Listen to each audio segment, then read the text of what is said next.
పొద్దంతా కష్టం చేసి మళ్ళా ఇంటికి చేరాల్సిందే. ఎవ్వలైనా తిన్నా తినకున్నా కిరాయిలు కట్టాల్సిందే.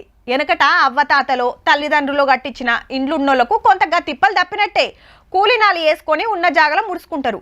అదేమన్నా చక్కగుంటదా అంటే గాలొస్తే గలగల, వానొస్తే వలవల, శినుకు పడితే ఇల్లంతా ఉరుసుడు, గోడలు నానుడు. ఇక గట్టిగా జంపిన కాడ ఎంత తెరలైందో చూస్తుమి. వాళ్ళంతా జర నిమ్మల పడే ముచ్చటిది. మొన్నటి ఆనలకు 7,000 ఇండ్లు కూలినట్టు లెక్క తేలింది తెలంగాణ అంతటా కలిపి.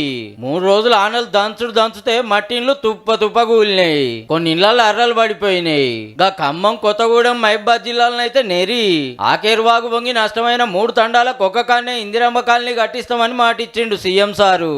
గాలికి రేకులు కొట్టుకపోయి పెంకలు వలిగి గుడిసెలాగమై తిప్పలు పడుతున్నారు. రైతు కంటే 10 లక్షల నష్టం జరిగింది. పంటలు పోయినాయి, వరిలైనాయి, ఉన్న ఒడ్లు కూడా అన్ని తడిసిపోయినాయి. ఇల్లు కట్టుకున్నా సార్, 20 లక్షలు పోయినాయి. మొన్న పంట పోయింది సార్, ఏమి మళ్ళీ ఆశనే లేదు సార్. ఇందిరమ్మ ఇండ్ల పథకం పెట్టిండ్రు కదా, అవగంలో ఫస్ట్ గీలకే ఇస్తారట. జాగుంటే కట్టుకుంటానికి 5 లక్షలు, లేనోళ్లకు భూమి చూపించి 5 లక్షలు ఇవ్వాలనేది సర్కార్ ప్లాను. ఇంకో దిక్కు పంట నష్టం సర్వే నడుస్తుంది. ఏ జిల్లాలో ఏ పంట ఎంత లాస్ అయింది లెక్కలు తీస్తున్నారు ఆఫీసర్లు. 5-6 లక్షల ఎకరాల్లో తెరులు కావచ్చునట. ఎకరానికి 10,000 ఇవ్వాలని మొన్ననే డిసైడ్ చేసింది గవర్నమెంట్.